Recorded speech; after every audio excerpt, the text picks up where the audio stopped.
Hi, everyone. My name is Kelly Bowker. Welcome to my channel, Present Moment Magic, because my guides have shared with me over and over that the only magic that we have is in the present moment. I am wanting to talk today. Almost every time I meet one-to-one with people, they ask me questions about my book. Which book would be best for which thing? I've written and published 2 books on Amazon. My first book, I should have them here to show you. You can tell this is not a commercial. My first book is called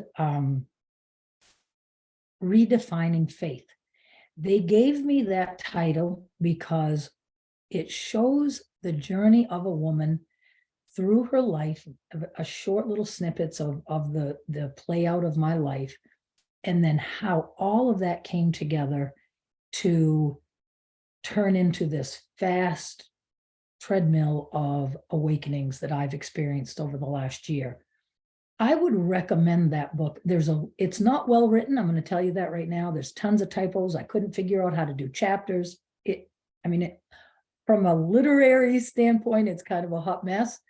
But we all spent money on 50 Shades of Grey. So she used the same descriptive words over and over again. So I guess we're going to let that pass because a lot of it is where I was as things were opening and the downloads, word for word, the downloads that I got throughout that whole process. I would recommend that book for people who are feeling, they're feeling new sensations of energy. They're feeling experiences happening when they're meditating. They're physical sensations, auditory sensations. They're getting these little, they think a question and then there's an answer in their head and they're like, oh, I thought that answer right there. Those are the steps. Those are the first steps.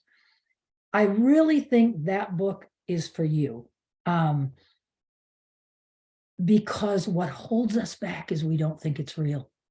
And I think that sitting right in my skin practically, as I am in my head going, I've got to be making this shit up. I've got to be making this shit up.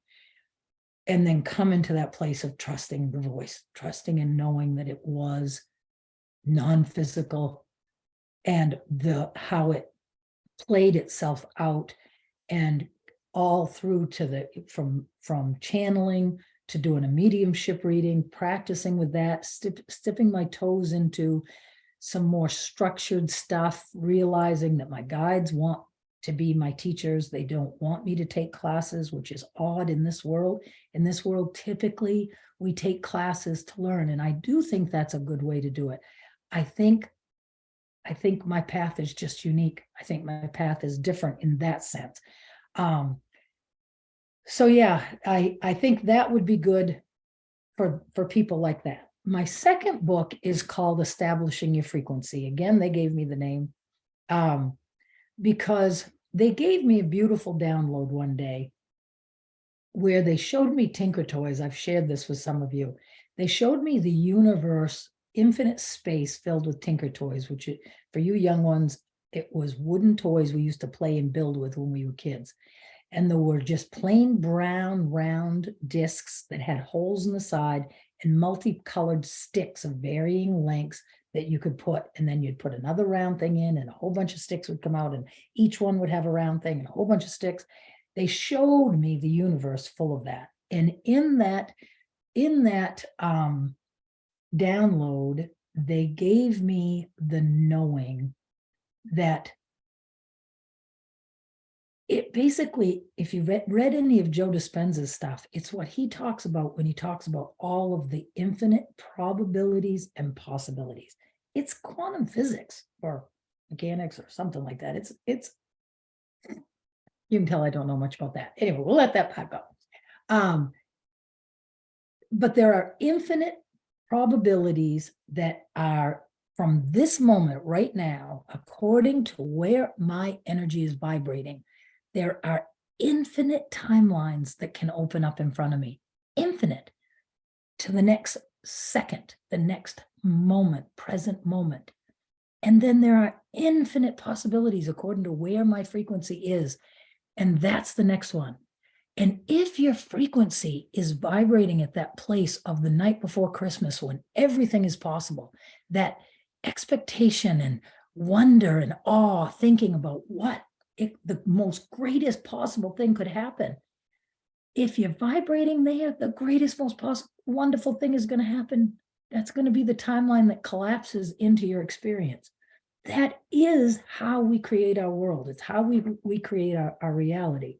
But to maintain that frequency, there are knowings that we need. There are knowings that the guides have given me, knowings around why bad things happen, knowings around our relationship with Mother Earth, knowings around feelings of overwhelmment and those kinds of things. And so we wrote the book, the first 2/3 of the book, we wrote as a how-to, tips, tricks, and they used the word hacks because they said the reason why humans are all about hacks right now is because they can be.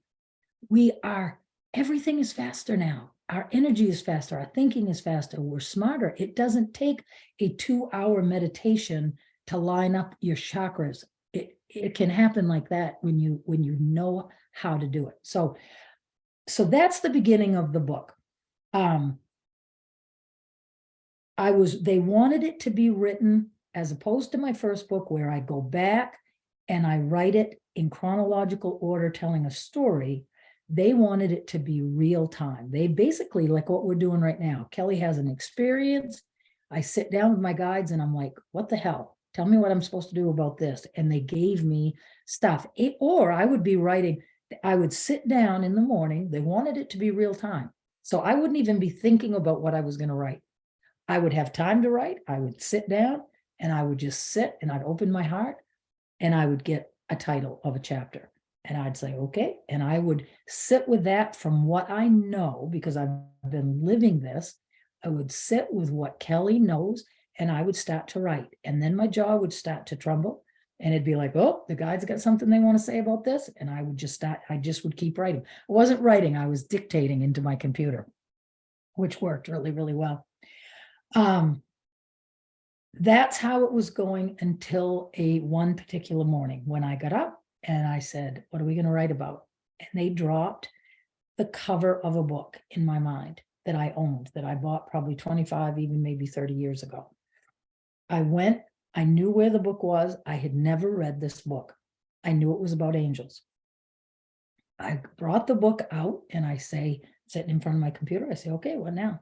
They say, write the names. My jaw started to shiver as I'm saying it.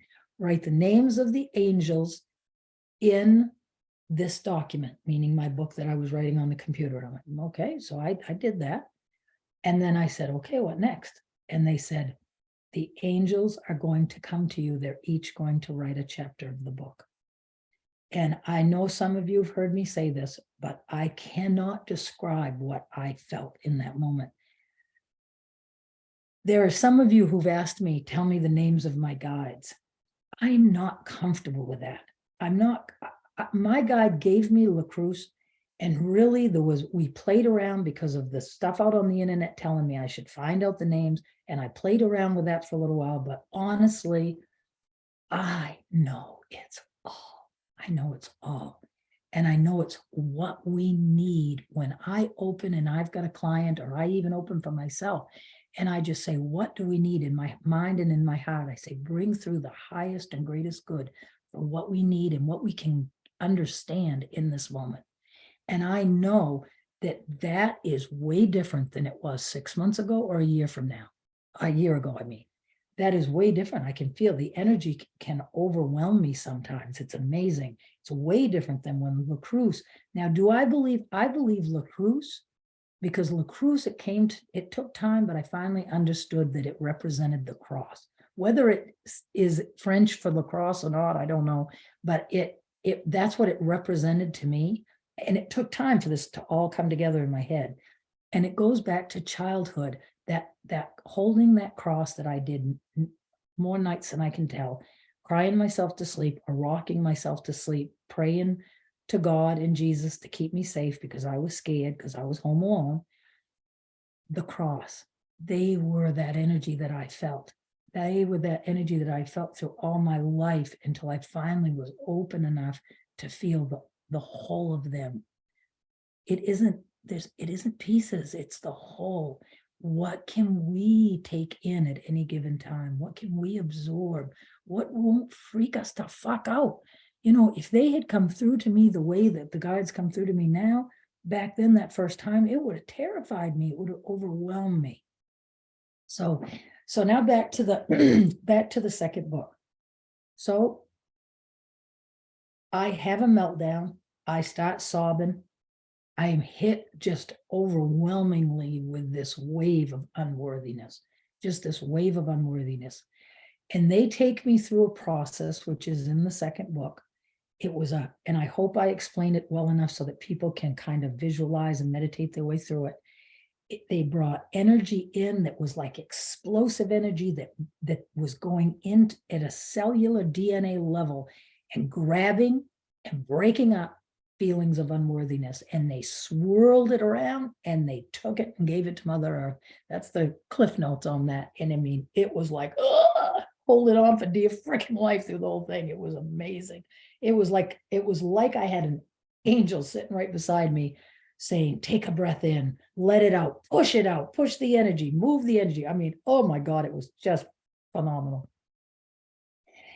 And they told me at the time that I had let go of my unworthiness up to that point, but that humans by their very nature will suck in more feelings of unworthiness along their path.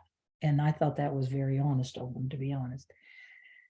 So they took me through that, and then I could sit in the energy of, okay, I'm going to follow what you've told me to do. You've said this is what's going to happen, and it's what's going to happen. And so the third third of my book is the angels coming through. 9 angels came through to me, starting with Angel Ariel above our head. They said they were the angels of the chakra system, and that each angel resonates with one particular chakra system. Now, have I looked this up online and validated and verified? No, this is what they gave me. I'm not here to convince anybody of anything. This is what came through for me to write. This little country girl from Lee, Maine was able to write a book in a very short amount of time. Something's going on besides Kelly trying to think something up. So each angel came through. They each brought through the specifics of the different chakras, some things they wanted. I almost got a feeling like it was the next layer of knowing they wanted us to understand about the chakra system. Angel Ariel, who is the angel of knowing, she said, told me that the chakra system was gifted to humans when the decision was made that humans would have the continuum of emotion, because that continuum of emotions is unique to the human earth experience. Love is everywhere. Love, unconditional love, compassion, that is everywhere. But all of the rest of the continuum is not. And they said that when whoever we is, God, decided that the part of the human experience was going to be free will, duality, linear time, all of these agreements that were made. And also we would have the physical experience. I keep looking down. I'm going to just show you really, really quick. I have a new puppy. So anyway, we make all those agreements, and Angel Ariel said that they gifted us with the chakra system, and with the chakra system comes a team of angels that are part of our non-physical support system, and that each one of them bring through specifics, that the chapters are not long, they're very specific. Each angel had a very specific personality. One of them, I can't even remember, came through. The very first words were, yes, by gory. He comes through. It was a male angel. If this, I mean, the names are male and female. So that's what the third is about. And so that is a book for all of us to study And I say that with all humility. I wrote it, I've read it front to back once, and I'm reading it again because it's putting it all into practice. None of, it's a tips, tricks, and hacks, the first part of it. And then the angels give us such specific stuff to do. And I haven't put it all into practice. And so I believe that maybe part of my next thing is going to be either to do a book study, maybe to do the angels of the chakras. I'm not sure what I'm going to do about that, but I wanted to explain my two different books because I get asked a lot of questions about it, and it's been part of my journey. So I appreciate you listening. Please subscribe. Reach out to me on my Facebook page, Kelly Bowker Medium. There is the information of how to make an appointment with me if you're interested. I do appointments in the mornings. And it's wonderful. I love it. I love doing it. I love this morning I was texting with a woman from Russia. I mean, how do I get to be friends with somebody from Russia, Scotland, and oh God, all over the world? I love it. It's just wonderful. So thank you. I think I got a little long-winded. I'm sorry. I know people have busy lives, but blessings to everybody. Subscribe, like, and I'll see you again.